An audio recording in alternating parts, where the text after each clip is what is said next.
Hey everyone, I hope you are having a great day so far.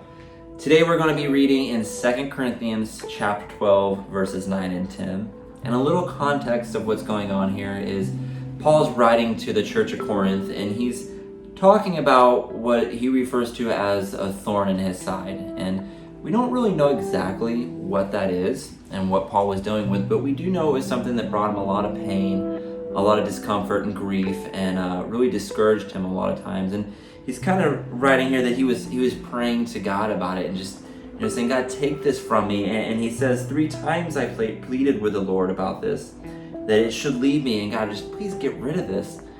And God's kind of response to him, which we pick up in verse 9, it says, but he said to me, my grace is sufficient for you, for my power is made perfect in weakness. And then Paul continues to say, therefore I will boast all the more gladly of my weakness, so that the power of Christ may rest upon me. For the sake of Christ, then I am content with weakness, insults, hardships, persecutions, and calamities.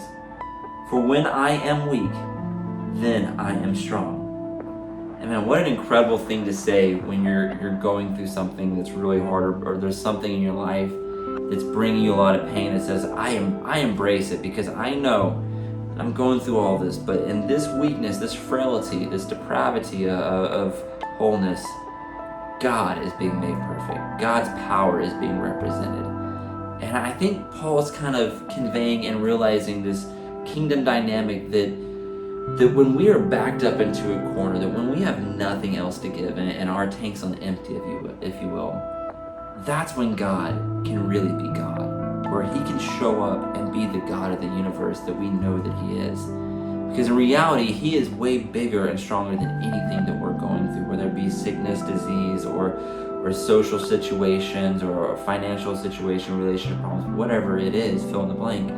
God is so much bigger than that. And a lot of times when we have nothing else to give and we're weak, if you will, and we have nothing else to stand in the way of God being God, that's when he can really show up and again be the powerful, mighty God that we know. And so I just encourage you, whatever you're going through in life, whatever situation, whether you or somebody you know is going through, I encourage you, let God be God,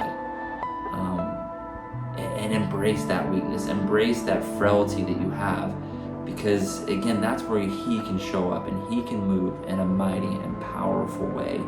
And it's not shameful to just lift your hands and surrender and say, God, I'm done. I have no further to go. I can't do anything, because again, that's us in humility realizing that we are not in control, that we're not big enough, we're not strong enough, but God is.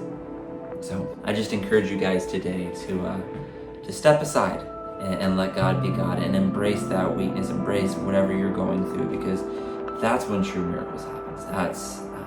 That's when the Holy Spirit really gets to move. So I love you guys. I hope you have a great rest of the day, and that God finds you in this. And so have a great day, and I'll see you guys soon.